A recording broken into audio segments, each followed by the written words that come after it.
Il y a des nuits où Victor, à 25 ans, se demandait si la vie n'avait pas été écrite contre lui dès le départ.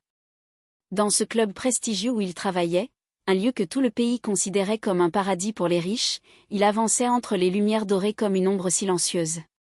Il observait ces hommes et ces femmes qui riaient trop fort, qui dépensaient l'équivalent de son salaire annuel juste pour voir une bouteille briller sur une table. Et chaque fois qu'il déposait un seau de champagne, il murmurait pour lui-même. Peut-être que je suis né du côté où la chance ne passe jamais. Victor rêvait d'une autre vie. Pas une vie extravagante, juste une vie où respirer ne serait pas une lutte, où payer le loyer ne représenterait pas un combat. Mais dans ce club, chaque sourire de riche lui rappelait à quel point il était loin de tout ce qu'il désirait. Il semblait figé dans un monde où il servait une existence qu'il ne toucherait jamais. Puis vint cette soirée où Gerby, le grand patron dont tout le pays parlait, fit son entrée. À peine avait-il franchi la porte que le DJ cria son nom et que la foule hurla comme si un roi venait d'arriver. Gerby demanda un micro, sourit et lança d'une voix sèche. « Vous connaissez la règle. Quand je suis ici, je paie pour tout le monde. Amusez-vous. » Le club explosa. Sauf Victor. Pris par un mélange de honte et d'envie, il fit l'erreur qui allait coller à sa peau, il marcha jusqu'à la table VIP et demanda timidement à Gerby s'il pouvait avoir l'argent à la place de la boisson. L'homme le fixa, éclata de rire et déclara devant tous. « Depuis quand je suis ton père pour que tu me demandes de l'argent ?» Les rires fusèrent. Victor sentit son cœur tomber au sol. Il fuit, s'enferma dans les toilettes et pleura, le visage dans les mains. Il se jura dans un souffle brisé. « plus jamais je ne me rabaisserai comme ça. » Ce soir-là, quelque chose se fissura en lui. Et une tension sourde, presque inquiétante, commença à se glisser dans son avenir. Depuis l'enfance, Victor avait l'impression que la vie lui avait glissé entre les doigts avant même qu'il apprenne à marcher. À 21 ans, il portait déjà dans ses yeux la trace d'un garçon qui avait grandi trop vite, un garçon qui avait dû avaler des réalités trop dures pour son âge. Dans son quartier, les rêves ne vivaient jamais longtemps, ils mouraient avant même de sortir de la bouche de ceux qui les imaginaient. Victor répétait souvent. Chez nous, on apprend à survivre avant d'apprendre à respirer. Et cette phrase collée à son cœur guidait chacun de ses pas. Il avait quitté l'école sans diplôme, non pas par choix mais par épuisement. Les cours semblaient appartenir à un monde où il n'avait jamais eu sa place. Le savoir coûte cher, lui disait sa mère, et nous on paie déjà assez avec la vie elle-même. Alors Victor s'était retrouvé sans papier, sans qualification, sans filet de secours. Chaque jour, il voyait les autres avancer, il passait des examens, obtenait des stages, construisait des projets. Lui regardait depuis le bord, avec la peur viscérale qu'un jour, même le peu qu'il avait lui soit arraché sans explication. Cette absence de diplôme devint une ombre derrière lui, une menace silencieuse. Il vivait avec l'angoisse permanente d'être remplacé, éliminé, oublié. La peur du chômage le rongeait, au point qu'il dormait rarement sans penser. Si demain ils me virent, je deviens quoi ? Il se sentait fragile, comme un meuble bancal qu'on garde par pitié mais qu'on peut jeter à tout moment. Cette fragilité façonnait sa façon de parler, sa façon de marcher, sa façon d'être. Il marchait en s'excusant d'exister. Et cette peur faisait de lui un employé discipliné mais un homme intérieurement cassé. Pour survivre, Victor s'accrocha au club où il travaillait. C'était sa bouée, son oxygène, son dernier bout de chance. Il devenait dépendant à ce salaire qui le maintenait hors du gouffre. Mais chaque soirée renforçait un poison en lui, la jalousie qu'il tentait d'étouffer. Quand il voyait les clients arriver en chemise hors de prix, montres brillantes, parfums qui coûtaient plus cher que son loyer, un murmure lui échappait. Pourquoi pas moi ? Son cœur grinçait comme une porte rouillée. Il apprenait à dire « bonsoir » avec respect, tandis qu'à l'intérieur il murmurait « un jour peut-être ». Avec le temps, il vécut ses premières humiliations silencieuses. Pas celles que l'on raconte, mais celles qui brûlent sans bruit, un client qui l'ignore, un autre qui parle de lui comme d'un meuble, un troisième qui plaisante sur son avenir inexistant. Victor encaissait tout, car il avait besoin d'être vu, reconnu, considéré, même un instant. Il voulait qu'un regard lui dise qu'il n'était pas né pour rien. Cette fin de reconnaissance devint une fissure dangereuse dans son âme. Une fissure prête à s'ouvrir dès qu'une main, même douteuse, lui offrirait l'illusion d'être enfin quelqu'un. Avant même l'humiliation publique qui allait marquer son destin, Victor était déjà un homme fissuré. Il avait tenté plusieurs fois de changer sa vie, de monter plus haut, de se réinventer, mais chaque tentative s'était écrasée contre un mur invisible. Il disait souvent: « On dirait que ma vie a signé un contrat sans moi. » Il essayait des petits business, des formations rapides, même des partenariats douteux. Rien ne marchait. À chaque échec, il sentait sa dignité s'effriter, comme si ses rêves étaient condamnés à mourir en silence avant d'avoir respiré. La réalité s'imposait sans pitié, les dettes s'accumulaient, le loyer était en retard presque chaque mois, et la propriétaire commençait à le regarder comme un problème à régler. Victor vivait avec cette peur d'être mis dehors, cette sensation que sa vie tenait sur un fil usé. Il se répétait: « C'est fou, même survivre, je n'y arrive pas. » Le stress le consumait. Le moindre appel inconnu le faisait trembler. Le moindre message de la propriétaire lui brûlait la poitrine. La précarité devenait une chaîne qui lui écrasait le souffle et l'empêchait de voir plus loin que le lendemain. Chaque soir, en rentrant dans sa chambre modeste, Victor se retrouvait face à un silence qui faisait mal. Pas un silence reposant, un silence qui accuse. Il s'asseyait sur son matelas un peu affaissé, fixait le plafond et murmurait: « Est-ce que c'est ça ma vie ? » La solitude devenait un miroir cruel. Il n'avait personne à qui raconter ses peurs, personne pour adoucir la fatigue qui l'écrasait. La pièce minuscule lui donnait l'impression d'étouffer son avenir. Plus il réfléchissait, plus ses espoirs se transformaient en poussière, comme si une main invisible les écrasait volontairement. Pour échapper à cette suffocation, Victor observait les riches du club durant ses services. C'était devenu son étrange refuge. Il regardait ces hommes qui vivaient comme si l'argent poussait dans leurs poches. Il les observait avec une fascination dangereuse. Il se disait: « Pourquoi eux, pourquoi pas moi ?» Et chaque nuit répétait le même verdict, il se sentait maudit. Comme si la richesse avait un radar qui ne détectait jamais son existence. Plus il voyait les fortunes circuler devant lui, plus la frustration s'enracinait. Une frustration lourde, froide, prête à exploser au moindre choc émotionnel. Cette accumulation de déceptions construisait en silence un terrain explosif. Une énergie sombre, un mélange d'envie, d'amertume et de fatigue morale, commençait à bouillonner en lui. Il ne s'en rendait pas compte, mais son âme devenait inflammable.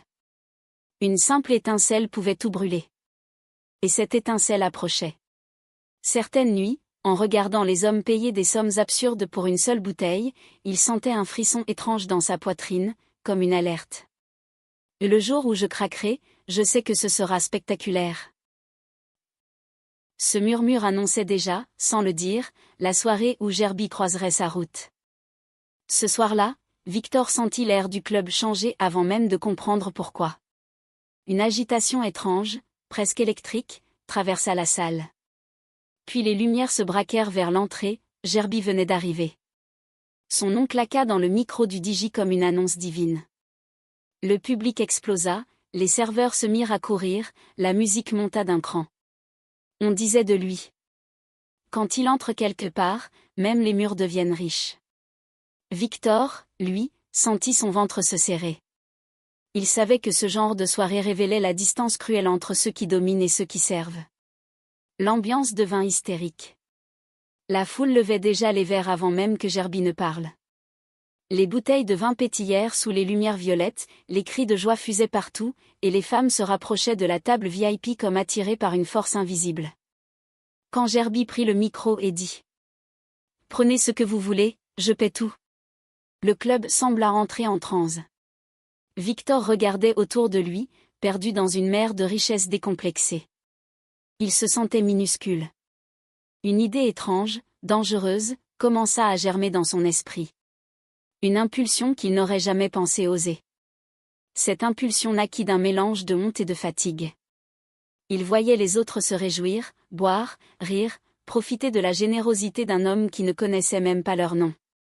Et lui, celui qui servait depuis des années, celui qui nettoyait les verres, portait les glacières, souriait aux clients, n'avait droit à rien. Une colère silencieuse monta en lui. Moi aussi j'étais là quand il a dit qu'il payait pour tout le monde, alors pourquoi pas moi? Cette phrase, simple mais lourde, écrasa sa raison. Il se dirigea vers la table VIP comme un homme qui marche vers une frontière interdite. Son cœur battait fort lorsqu'il arriva devant Gerby. Le bruit du club semblait s'éteindre autour de lui. Il se pencha légèrement, comme le protocole l'exigeait, et dit avec une voix qu'il voulait calme. « Patron, moi j'ai rien pris à boire, est-ce que je peux avoir juste l'argent de ma part ?» Un silence se forma autour de la table. Gerby leva les yeux, le détailla de haut en bas, puis éclata d'un rire brutal. « Toi? L'argent? Je suis ton père ou quoi ?» La table entière se mit à rire. Les femmes gloussèrent. Un client filma discrètement. Les moqueries se propagèrent comme une vague.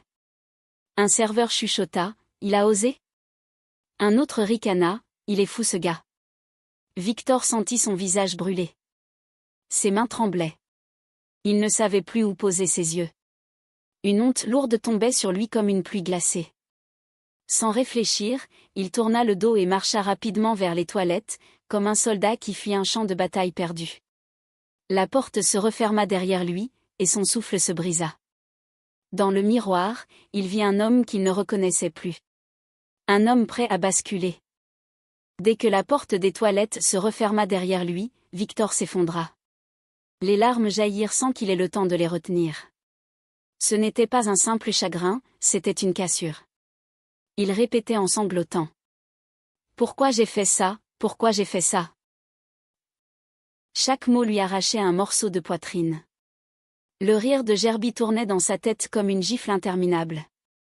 Il avait l'impression d'avoir détruit tout ce qui lui restait, sa dignité fragile, sa réputation déjà fine comme du papier, et l'estime qu'il tentait de préserver depuis des années. Quand il retourna travailler, les rumeurs avaient déjà couru plus vite que lui. Dans un club, tout devient légende en quelques minutes. On murmurait, il a demandé de l'argent à Gerby, il pensait quoi, on dirait qu'il m'en dit maintenant. Les filles qui se trouvaient à la table VIP avaient tout raconté. Les clients ricanaient en l'apercevant, certains le regardaient comme une blague ambulante. Victor avançait dans la salle comme un fantôme humilié. Il se disait que même si la honte tuait vraiment, il serait déjà enterré. Ce soir-là, il comprit qu'il perdait quelque chose de précieux. Le lendemain, le gérant du club l'appela dans son bureau. Le ton était sec, sans compassion. « Victor, si tu refais un truc pareil, je te vire sur place. » Ce fut un coup supplémentaire. Un coup qui écrasa le peu d'estime qu'il essayait de recoller. Victor sentit son monde se resserrer. Cette menace lui fit comprendre qu'il n'était pas seulement humilié, il était maintenant en sursis.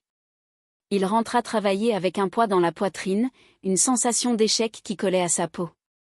Le regard des autres devenait un jugement constant, même quand il ne disait rien. Peu à peu, il s'isola. Il évitait les discussions, les regards prolongés, les moments où le staff riait ensemble. Il se cachait presque dans son propre lieu de travail. Victor sentait son identité s'effondrer.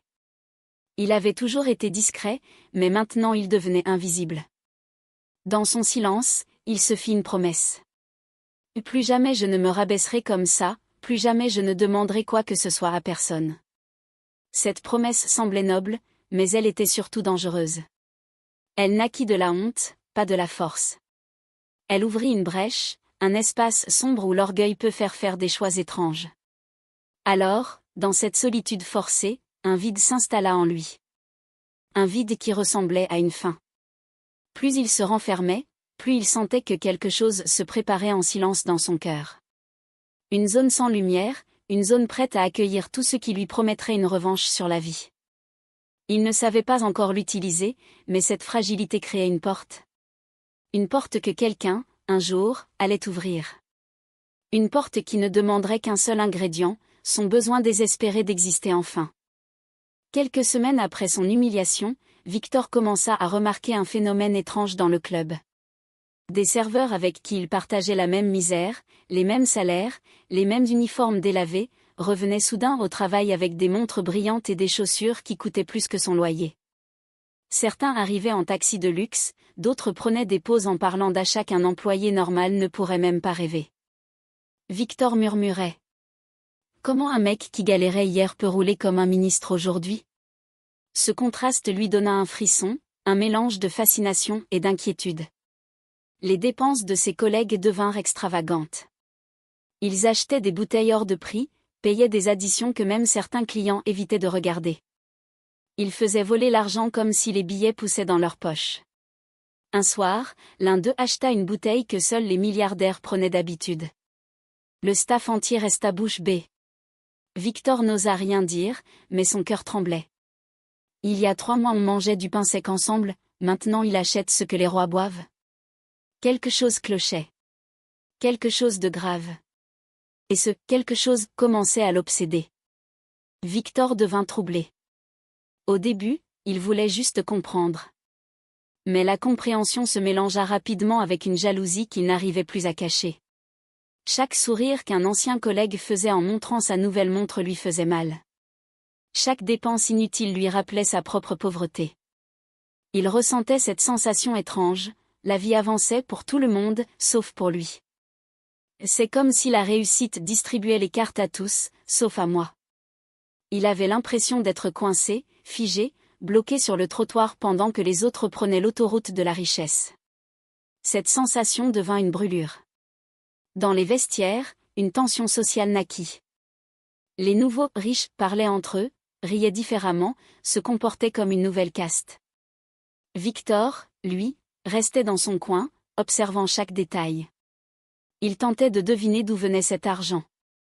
Il ne disait rien, mais ses yeux posaient 1000 questions. Plus il regardait, plus un désir intérieur se réveillait. Un désir qu'il n'avait jamais ressenti aussi violemment. Moi aussi je veux ma chance.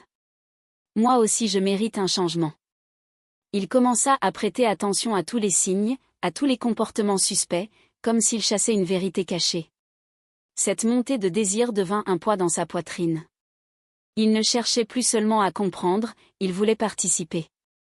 Il voulait enfin quelque chose qui brise la logique déprimante de sa vie. Chaque jour augmentait sa frustration et affûtait sa curiosité. Il sentait, sans pouvoir l'expliquer, que sa route allait bientôt croiser celle d'un miracle.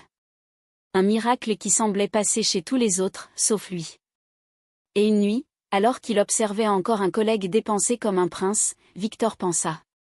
Le jour où je découvrirai ce secret, je ne laisserai pas passer ma chance. Jordan, Victor le connaissait par cœur. Avant, c'était un gars simple, un serveur comme les autres, celui qui venait au travail avec des chemises un peu froissées et des chaussures usées sur le côté. Il parlait doucement, riait timidement, et respirait la fatigue des fins de mois difficiles. Il était comme Victor, comme tous les garçons du staff, un homme qui survit. Alors, quand Jordan entra ce soir-là, non plus en employé mais en grand prince, quelque chose se bloqua dans la gorge de Victor. Ce n'était plus le même homme. C'était un autre. Un autre niveau. Un autre monde. Jordan arriva entouré de 2 hommes élégants, portant une veste qui brillait sous les lumières du club, une montre dont le seul reflet donnait l'impression qu'elle avait un prix honteux. Les serveurs se regardèrent, choqués. Même le manager sembla troublé. Jordan marcha vers la table VIP comme si cette place avait toujours été la sienne. Puis il leva la main et dit d'une voix calme. « Apportez-moi la bouteille la plus chère de la maison. » Cette phrase résonna dans tout le staff. Victor sentit ses jambes trembler. Il avait servi Jordan hier encore. Aujourd'hui, il semblait flotter au-dessus de tout. Quand la bouteille géante sortit de la chambre froide, portée sur un chariot décoré, Victor eut l'impression d'assister à une scène irréelle. Cet objet, il l'avait manipulé des dizaines de fois, mais jamais pour un ancien collègue devenu client important. Il ne quittait pas Jordan des yeux. Comment il a fait ça? Le contraste entre l'ancien Jordan, celui qui comptait les pièces pour manger, et ce Jordan-là, presque intouchable, le bouleversa. Victor ressentit un mélange de fascination, d'envie, et d'une inquiétude douce mais insistante. Quelque chose n'était pas normal. Quelque chose n'était pas logique. Victor profita d'un moment où la musique montait pour s'approcher de la table. Les hommes autour de Jordan parlaient fort, riaient comme des personnes habituées aux excès. Jordan, lui, souriait avec une assurance nouvelle. Victor déposa la bouteille avec respect, mais son regard cherchait celui de son ami. Jordan le reconnut enfin. Un léger sourire se forma. Victor, le cœur serré, se pencha et lui demanda. « Frère, dis-moi comment tu as fait. En 3 mois, tu as changé de vie. Montre-moi le chemin. S'il te plaît. » Jordan le fixa longuement, comme s'il évaluait quelque chose. Sans un mot, Jordan glissa la main dans sa poche et sortit une carte noire, brillante, presque intimidante. Il la glissa discrètement dans la main de Victor. « Passe demain matin. Ne dis rien à personne. » Victor sentit son cœur bondir. Cette carte, ce geste, cet instant, tout ressemblait à une porte qu'on ouvre sur un secret réservé à quelques élus. En s'éloignant, Jordan lança seulement. « Tu veux changer de vie ? Demain, je te montre comment. » Et Victor comprit que le lendemain ne serait pas un jour ordinaire. Le lendemain, quand Victor arriva devant la maison de Jordan, il resta figé. Le portail seul semblait coûter plus cher que tout ce qu'il avait possédé dans sa vie. La façade brillait sous le soleil, avec des vitres immenses et des lignes modernes qui donnaient l'impression qu'il entrait dans un monde où même l'air était plus riche. Il murmura. « Donc, c'est là que Jordan vit maintenant ? » Chaque détail lui donnait le vertige, le jardin taillé comme une œuvre d'art, les voitures garées sur le côté, la tranquillité du quartier. C'était un luxe qu'il n'avait vu qu'à la télévision. Jordan ouvrit la porte avec un sourire large, presque trop large. Il l'accueillit avec une tape amicale sur l'épaule et un « Frère, ici tu es chez toi. » Le salon était gigantesque, décoré avec un goût qui rappelait les villas de gens intouchables, meubles en verre, tableaux abstraits, marbre brillant, parfums discrets mais coûteux. Victor restait debout, paralysé par l'incrédulité. Jordan le fit asseoir sur un canapé si doux qu'il avait l'impression de s'y enfoncer. « Raconte-moi tout, dit-il. » Victor sentit sa gorge se serrer. Il savait qu'il allait devoir étaler sa misère. Il commença à parler. Pas souvent il se confiait, mais ce jour-là, les mots sortirent comme une fuite. Il expliqua ses dettes, ses loyers en retard, sa honte, les humiliations, sa sensation d'être maudit, sa vie qui stagnait pendant que les autres prenaient l'ascenseur du succès. Il avoua même qu'il ne dormait plus correctement. Jordan l'écoutait en silence, les doigts croisés. Quand Victor finit, il sentit une bouffée de vide. Puis Jordan lâcha la phrase qui allait redessiner son destin. « Nous, on gagne notre argent, en passant la nuit avec des hommes riches. » Victor reçut ces mots comme une gifle glacée. Le choc fut immédiat. Son corps se raidit. Ses mains devinrent froides. Il répéta mécaniquement. « Vous faites quoi ?» Jordan parla calmement, comme si ce sujet était devenu normal. « C'est un travail comme un autre. Il paie très bien. 10 fois ton salaire, en une seule nuit. » Victor sentit une tempête intérieure se lever. Son éducation, sa fierté, sa religion, sa fatigue, sa misère, tout se confrontait violemment. Une partie de lui hurlait le non, l'autre entendait seulement 10 fois ton salaire. Il baissa la tête, incapable de respirer correctement, prisonnier d'un dilemme qui le déchirait. Le silence entre les deux hommes devint lourd. Victor se prit le visage entre les mains, essayant de calmer le tremblement de son cœur. Jordan posa une main sur son épaule. « Je sais que c'est choquant. Moi aussi j'ai hésité. Mais regarde où je suis aujourd'hui. » Victor leva les yeux vers le luxe qui l'entourait. C'était beau, mais dangereux. Il sentait une lutte profonde en lui, une guerre entre la survie et ses principes. L'hésitation le rongeait, mais une phrase tourna dans sa tête, insistante. « Peut-être que c'est enfin ma chance. » Jordan répéta lentement, comme pour hypnotiser Victor. « 10 fois ton salaire, en une seule nuit. » Ces mots restèrent suspendus dans l'air comme une promesse interdite. Victor sentit une chaleur étrange lui monter au visage. 10 fois son salaire, c'était plus que tout ce qu'il avait jamais touché en travaillant honnêtement. Cela signifiait la fin des dettes, la fin des humiliations, la fin des larmes devant un loyer impayé. Mais cela signifiait aussi franchir une ligne dont il ne reviendrait pas. Une phrase tourna dans sa tête. Tu as déjà tout perdu, qu'est-ce qu'il te reste à préserver? Alors Victor fit un calcul mental. Un calcul sec, brutal, celui d'un homme qui ne rêve plus mais qui survit. S'il faisait ce travail pendant un mois, il pourrait gagner ce qu'un cadre gagne en plusieurs années. En 2 mois, il pourrait rembourser toutes ses dettes. En 3 mois, il pourrait aider sa mère, changer de vie, respirer enfin. Il comptait dans sa tête comme quelqu'un qui cherche son salut dans les chiffres. Chaque addition était un pas de plus vers la zone interdite. Et plus il calculait, plus le désespoir l'enveloppait. Parce qu'au fond, il savait déjà qu'il commençait à céder. Le désespoir devint un poids lourd. Il se souvenait de ses humiliations, du rire de Gerby, du regard méprisant du gérant, des collègues devenus riches sans explication. Cette vie le broyait.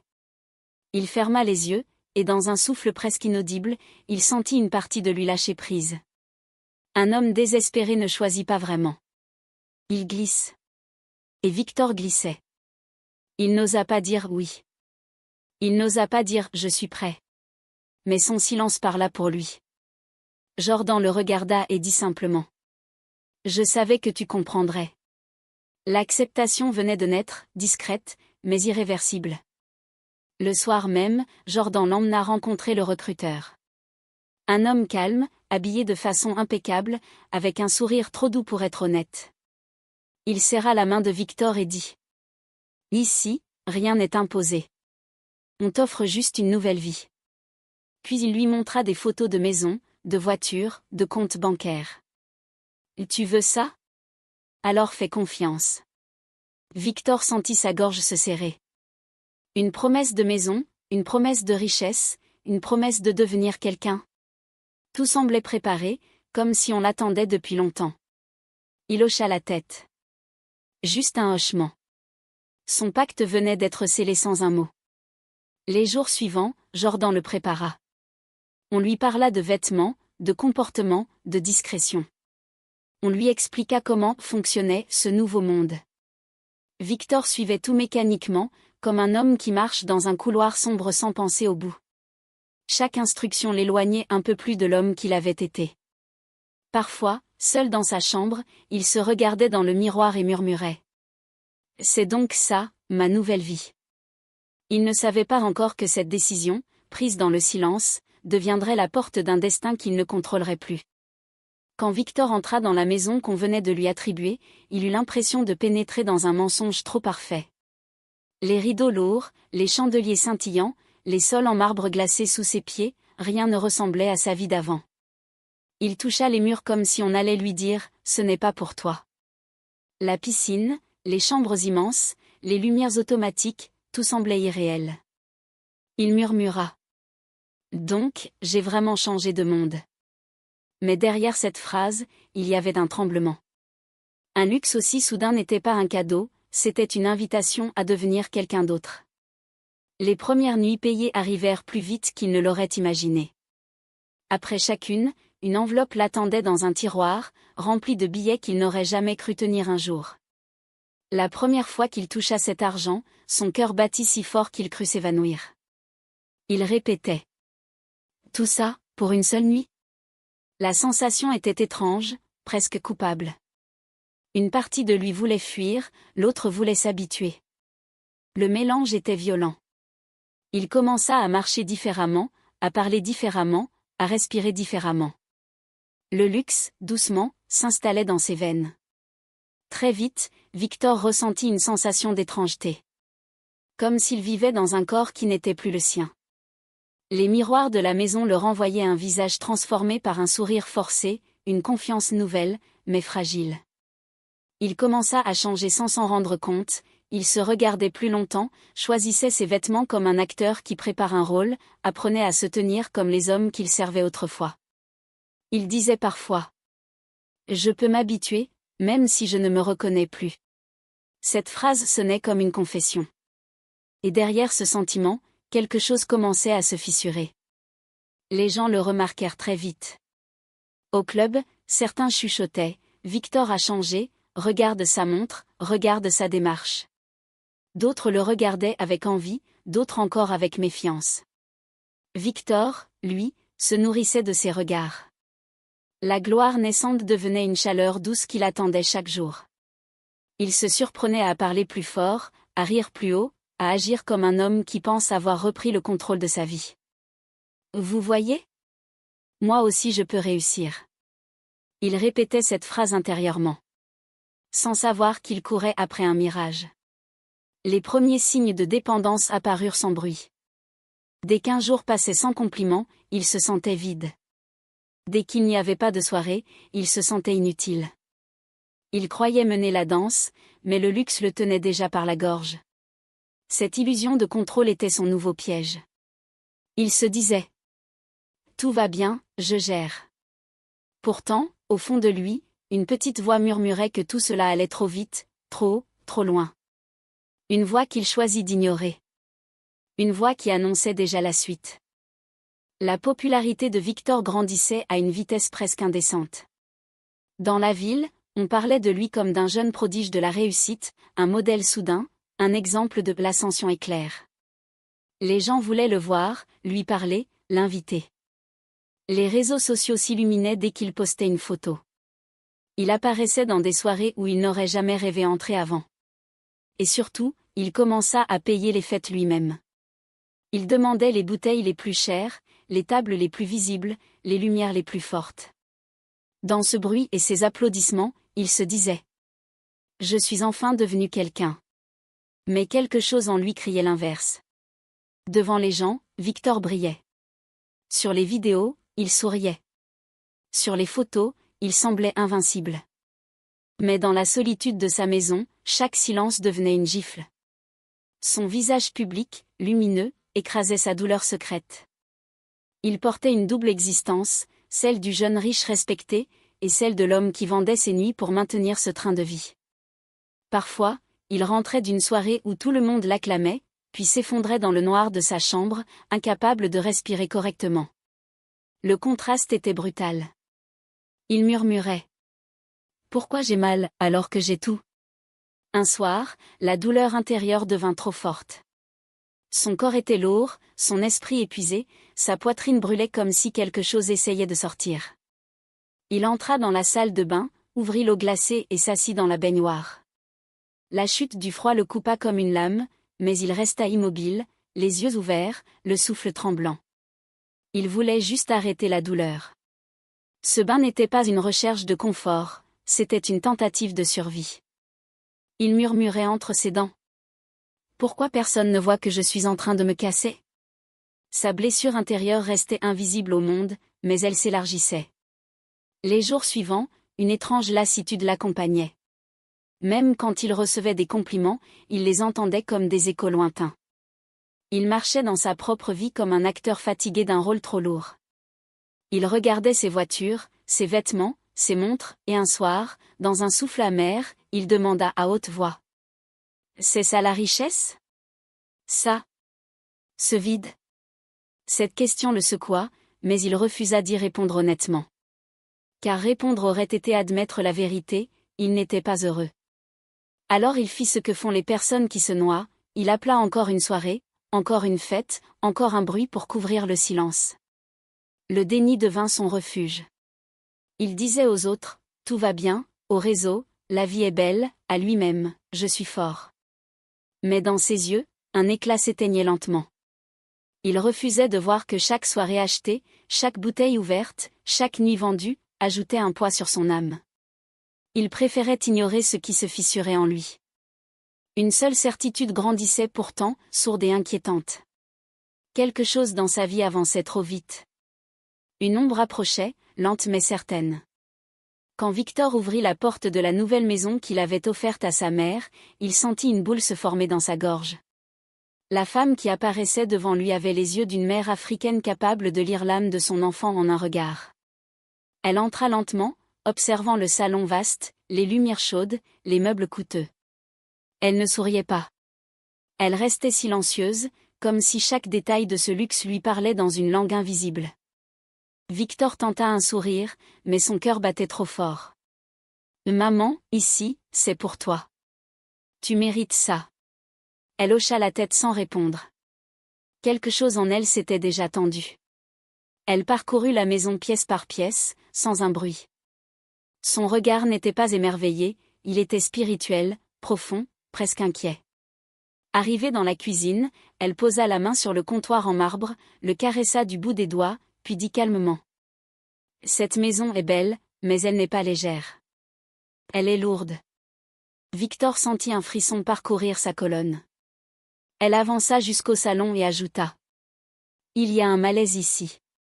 Je sens quelque chose qui ne vient pas de Dieu. » Ces mots le transpercèrent.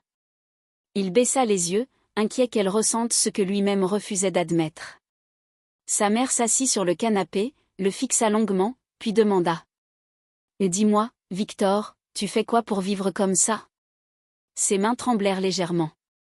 Cette question, il l'avait redoutée depuis le premier jour où il avait accepté cette nouvelle vie.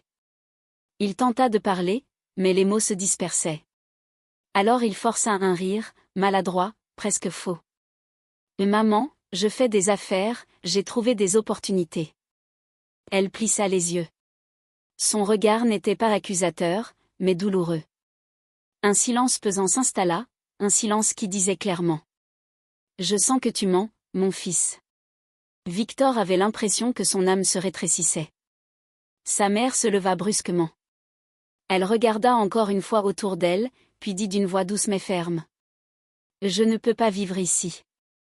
L'argent qui construit une maison peut aussi détruire celui qui l'a gagnée. » Victor tenta de la retenir, d'expliquer, de rassurer, mais elle secoua la tête. « Mon fils, je préfère rester au village pauvre, que vivre dans une maison où je ne sens pas la paix. » Ces mots le frappèrent plus fort qu'une gifle. Il voulut insister, mais elle posa sa main sur son bras. « Je ne te juge pas.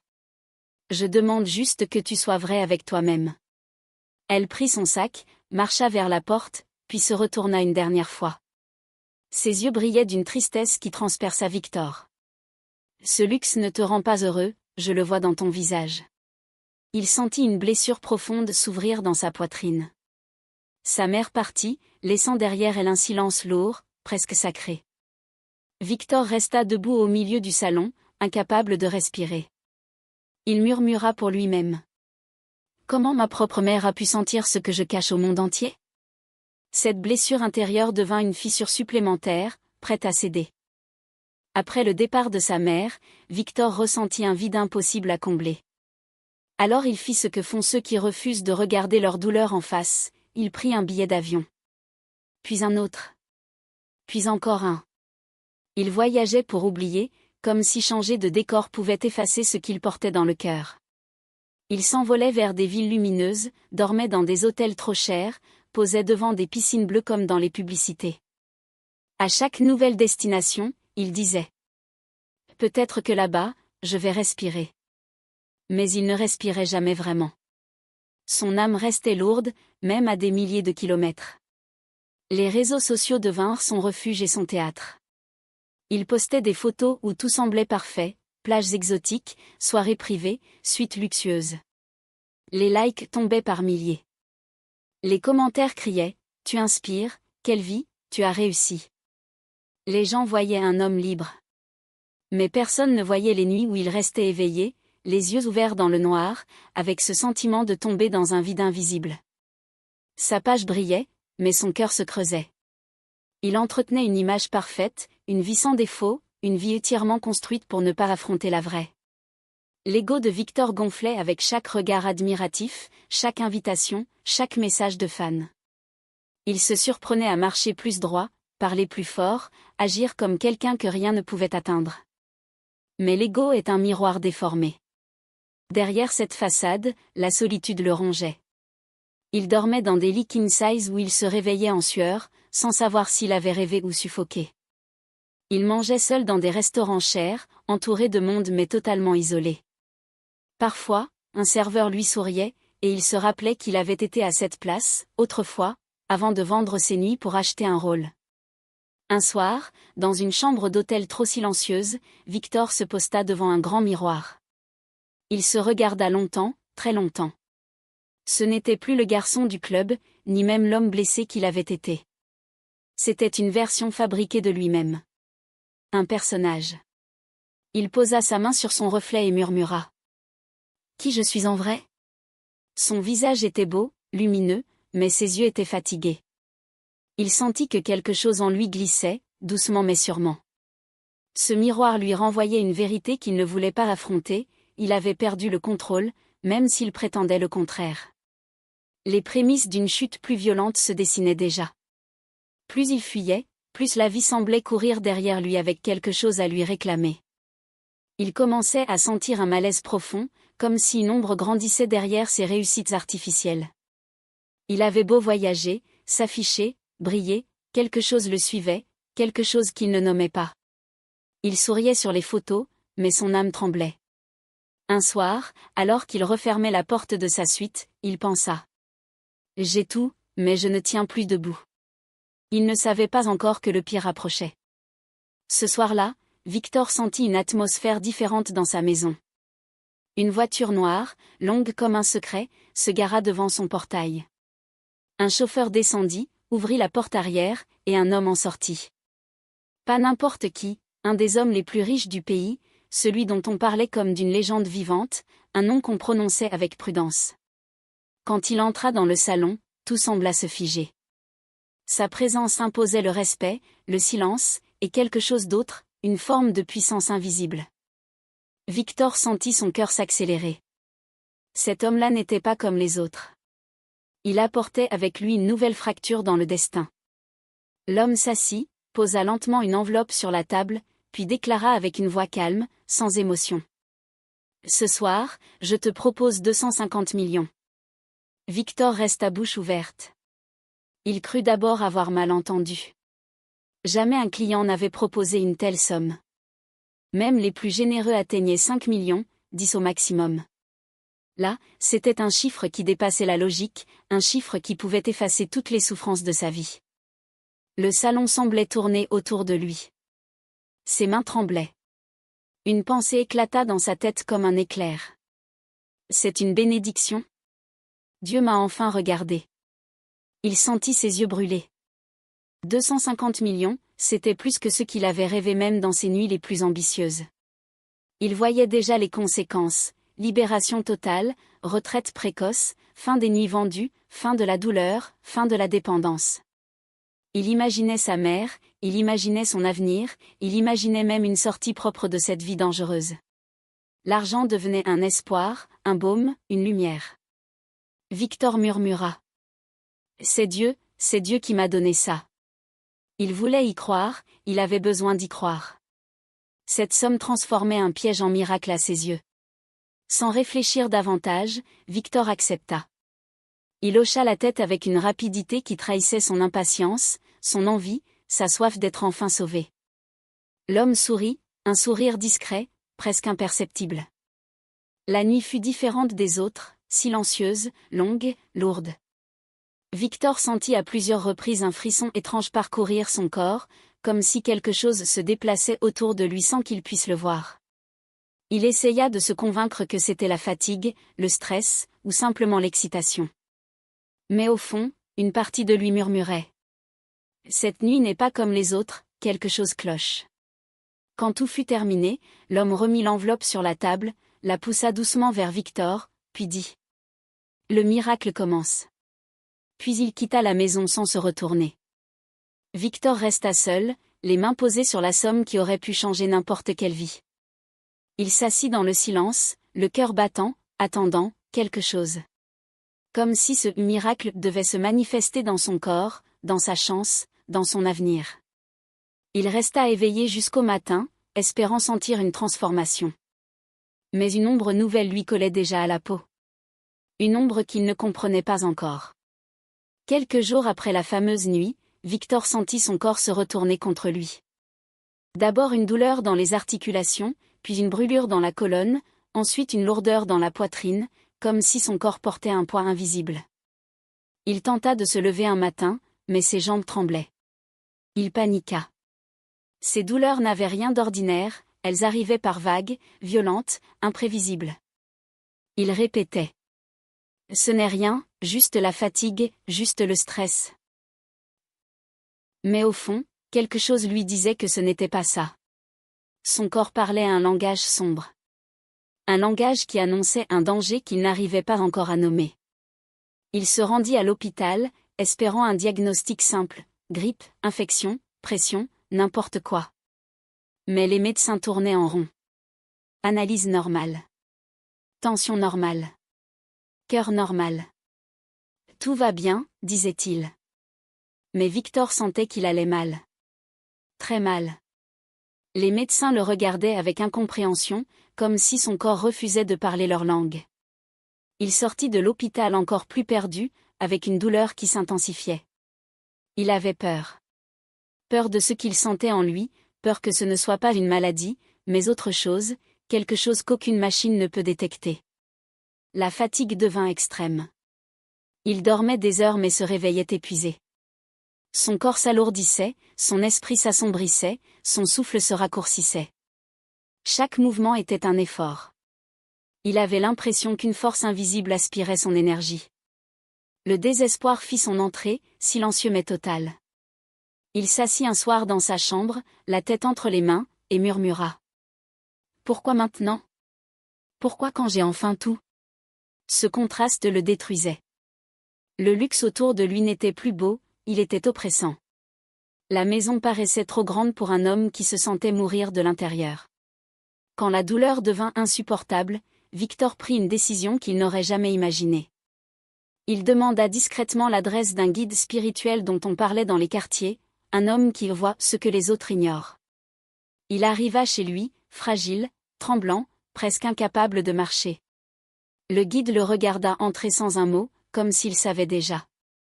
Après quelques instants de silence, il dit calmement. « Tu n'es pas malade. Tu es pris. » Victor sentit son sang se glacer. Le guide ferma les yeux et ajouta. « L'homme qui t'a donné 250 millions n'est pas venu pour le plaisir. Il est venu pour te prendre. » Le monde de Victor bascula. Le guide continua d'une voix grave. « C'était un sacrifice. Tu as été choisi, et la transaction est déjà faite. Ton corps n'a plus de protection. » Victor éclata en sanglots. Il supplia. « Il n'y a rien à faire ? » « Rien. » Le guide répondit. « Une seule chose. Tu dois tout avouer à ta mère. C'est elle qui t'a donné la vie, elle seule peut te sauver. » Victor sentit son cœur se tordre. Aller vers sa mère, avouer tout, se dénuder moralement, il n'avait jamais eu aussi peur. Il quitta la pièce avec la gorge nouée, incapable de savoir s'il avait encore le courage ou le temps. En quittant le guide spirituel, Victor marcha comme un homme qui porte une montagne sur le dos. Ses mains tremblaient, sa respiration saccadait, mais malgré la peur qui l'écrasait, il refusa d'appeler sa mère. Il se répétait. « Je ne peux pas lui dire ça. » La honte lui brûlait la gorge. Comment avouer cette vie cachée ? Comment dire à sa mère qu'il avait vendu ses nuits, vendu sa dignité, vendu sa paix ? Il préférait souffrir plutôt que de la regarder dans les yeux en portant cette vérité. Et dans ce refus, dans ce silence, sa dernière erreur commença. La honte devint son ombre. Chaque fois qu'il prenait son téléphone, son doigt hésitait au-dessus du nom de sa mère, puis il reposait l'appareil. « Je vais la tuer avec cette vérité », se disait-il. L'orgueil se mêlait à la honte. Il refusait de paraître faible, refusait d'admettre qu'il avait été piégé, refusait d'accepter qu'il avait besoin d'être sauvé. Il pensait encore pouvoir tout affronter seul. Mais la solitude commençait à le dévorer. La maison, autrefois brillante, était devenue une cage glacée où chaque mur lui rappelait qu'il n'était plus qu'un homme en sursis. Son état s'aggrava brutalement. Les douleurs devinrent plus violentes, la fatigue plus écrasante, la sensation de lourdeur presque insupportable. Il perdait l'équilibre en marchant, tombait à genoux sans prévenir, respirait comme s'il manquait d'air. Parfois, il croyait entendre des chuchotements dans la maison, d'autres fois il voyait des ombres bouger du coin de l'œil. Mais il était trop faible pour vérifier si c'était réel ou non. La solitude devint une torture. Les lumières du luxe qu'il aimait tant le blessaient maintenant. Il murmurait, presque en pleurant. « Maman, pardonne-moi, mais je ne peux pas t'appeler. » La dernière nuit arriva sans prévenir. Victor sentit une fatigue différente, une fatigue qui n'avait rien de normal. Il s'allongea sur son lit, incapable de rester debout. Ses mains étaient froides, ses lèvres sèches, son souffle faible. Il tenta une dernière fois de saisir son téléphone, mais son bras retomba. Il ferma les yeux et pensa à sa vie, à sa mère, à ce qu'aurait été son existence s'il avait choisi un autre chemin. Il pensa même à appeler Dieu, mais aucun mot ne sortit. Le silence de la maison devint lourd, presque sacré. Il savait, au fond, que la fin était proche. Dans la pénombre de sa chambre, Victor rendit son dernier souffle. Pas de cri. Pas d'appel. Juste un silence qui s'arrêta brutalement. Le luxe autour de lui resta immobile, témoin muet d'un destin brisé. Son corps s'éteignit comme une bougie qu'on souffle d'un geste discret. Personne n'était là pour le tenir, personne pour lui dire un dernier mot. Il partit seul, dans la maison qui devait le sauver, et qui devint son tombeau. Et dans cette fin silencieuse, quelque chose se préparait déjà. L'annonce qui ferait trembler tout le pays. Lorsque la nouvelle de la mort de Victor éclata dans le pays, un silence lourd se propagea comme une onde. Les réseaux s'embrasèrent, les journaux parlèrent de lui, les radios répétaient son nom avec une compassion tardive. Le pays entier semblait choqué. Comment un jeune si brillant peut mourir si soudainement? Les gens pleuraient un visage public, sans connaître l'ombre secrète derrière la lumière. Mais au village, loin des caméras, une femme restait immobile devant la porte de sa maison en terre. La mère de Victor venait d'apprendre qu'elle venait de perdre son unique enfant. Et son cœur se brisa une seconde fois. Quelques jours plus tard, un homme bien habillé vint la voir au village. Il lui annonça que Victor avait laissé un héritage, 400 millions, une maison luxueuse en ville, et tout ce qu'un fils peut transmettre à sa mère. Elle resta silencieuse. Elle regarda l'homme comme si ces mots n'avaient aucun sens. « Je ne veux pas toucher cet argent, dit-elle. » Mais l'homme insista, « C'est votre fils. Il a travaillé dur. Vous n'avez pas le choix. » Elle sentit une lourdeur descendre dans son âme. Elle comprit qu'on lui donnait non pas de la richesse, mais le poids de la vie que Victor n'avait pas pu porter. Lorsqu'elle entra dans la grande maison luxueuse laissée par son fils, elle resta figée au milieu du salon. Tout était beau, mais tout était vide. Le silence semblait murmurer son nom, comme si les murs avaient enregistré les souffrances de Victor. Elle marcha lentement, touchant les meubles, les murs, les objets, comme si elle cherchait la présence de son enfant disparu. Puis elle s'assit sur le grand canapé et murmura. « J'ai perdu mon mari quand Victor était encore petit, et maintenant je perds mon seul fils. Qu'est-ce que Dieu essaie de me dire ?» Ses larmes coulaient sans bruit. Cette maison n'était pas un héritage, c'était une tombe de souvenirs invisibles. Chaque soir, elle parlait seule dans cette maison trop grande pour elle. Elle parlait au silence, comme si elle essayait de dialoguer avec l'âme de Victor. « Mon fils, pourquoi tu n'as pas crié? Pourquoi tu n'es pas venu à moi ?» Elle marchait dans les couloirs, répétant le nom de Victor comme une prière blessée. Parfois, elle ouvrait les placards et trouvait des vêtements qu'il n'avait jamais portés. Parfois, elle s'asseyait près de la piscine et imaginait son fils marcher encore dans ce jardin. Cette maison dorée devenait son nouveau désert. Un désert rempli de fantômes silencieux.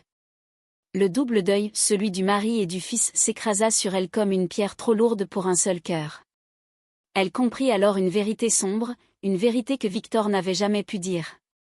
On peut avoir 400 millions, une maison, des voitures, une réputation, et mourir pourtant de vide intérieur.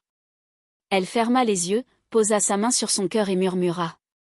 La richesse qui n'a pas de paix, n'est jamais une bénédiction. Dans le silence du luxe, elle pria pour l'âme de son fils. Et dans cette prière, une leçon éternelle se grava. La vie n'est pas ce que l'on montre, mais ce que l'on supporte en silence. La maison où Victor avait rêvé de renaître était devenue, après sa mort, un espace rempli d'un silence trop lourd pour être ignoré. Chaque soir, sa mère s'asseyait dans le salon immense, les mains posées sur ses genoux, le regard perdu dans les reflets dorés du plafond. Le luxe l'entourait, mais rien n'y vibrait. Aucune joie. Aucun souffle. Seulement l'écho de ce que son fils avait traversé en silence. Elle marchait parfois dans le couloir où les pas de Victor avaient résonné autrefois. Elle imaginait son sourire, son rire, ses rêves, ses fatigues, ses blessures cachées. Et plus elle avançait, plus le vide autour d'elle devenait réel. Cette maison n'était pas vivante, elle portait l'empreinte d'un combat perdu, l'ombre d'un jeune homme qui avait tout cherché en dehors de lui-même et qui avait fini par s'éteindre dans ce même décor brillant. Chaque pièce révélait un détail cruel, le luxe ne soigne pas les blessures profondes, il les maquille. La richesse n'efface pas les cicatrices intérieures, elle les cache sous des lumières trop fortes pour être sincères. Le silence du luxe est plus bruyant que le bruit de la misère, car il rappelle chaque jour ce que l'on a perdu pour l'obtenir. La mère de Victor, chaque nuit, murmurait une prière pour son fils. Elle parlait au vide, comme si son âme pouvait encore l'entendre. Elle disait : « Mon enfant, si tu avais su que la vraie richesse, c'est la paix, tu ne serais jamais allé chercher la tienne dans un monde qui ne voulait que te prendre. » Elle réalisait que le monde moderne fait croire que tout s'achète, le respect, la dignité, la lumière, la reconnaissance. Mais rien de cela n'a de valeur si l'âme paie le prix. Le destin de Victor laisse une leçon gravée dans les murs de sa propre maison, la richesse sans paix est une prison dorée. La gloire sans vérité est un mensonge fatal. Et aucune ascension n'a de sens si elle fait descendre le cœur plus bas que la misère qu'on fuyait. Dans le silence du luxe, une mère priait. Et dans cette prière, elle rappelait au monde entier que la vie ne se mesure pas à ce que l'on possède, mais à ce que l'on protège.